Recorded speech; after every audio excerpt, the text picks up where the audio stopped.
Organised Labour has charged government to tread cautiously as it begins to employ people into the public sector as it exits the IMF program. According to the Deputy General Secretary of the TUC, Mr. Joshua Ansah, the removal of the ban on employment in the public sector has a tendency of ballooning the wage bill, which is already a drain on government revenue. The 2019 budget highlighted positive indicators in the macroeconomic environment. Key among these are the reduction in Ghana's debt stock from 73% to 57.2%, and for the first time in 10 years, the primary balance moved from negative to positive digits. At a post-budget forum in Accra, a representative of the Ministry of Finance, Dr. Al-Hassan Idrisu, underscored government intention of exiting the IMF program by end of this year, though the end point requires a seal by an IMF evaluation team.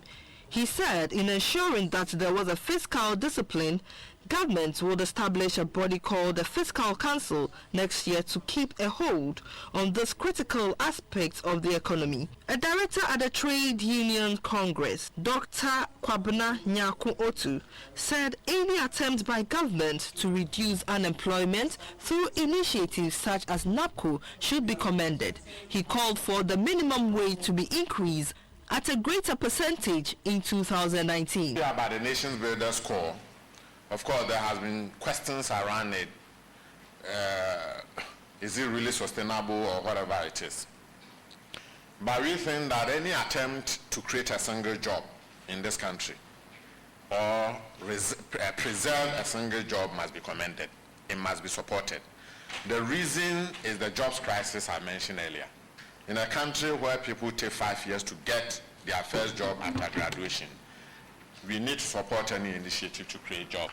In the wake of the IMF exit, the Deputy Secretary General of TUC, Dr. Joshua Ansah, cautioned against an enlarged public sector which could be a drain on coffers. For us as Labour, I think that IMF program will never help us in any way. It was rather deteriorated and made people worse, especially workers.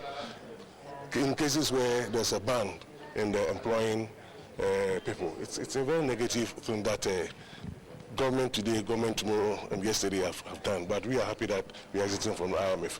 But once we are exiting from the IMF, we must also be very conscious about discipline about ourselves. Because I think IMF always come in when they see that the country is indisciplined. But I'm surprised that you are, for your own country, you have your own resources, and you can't discipline yourself unless somebody come to shape you to do A, B, C, D. He said government faces the temptation of reckless spending if the post-IMF program is not managed with care. According to him, one way of tightening the screws is to ensure fiscal discipline. Absence of these factors could bring Ghana back to square one after the hard but solution-based sacrifices under the IMF.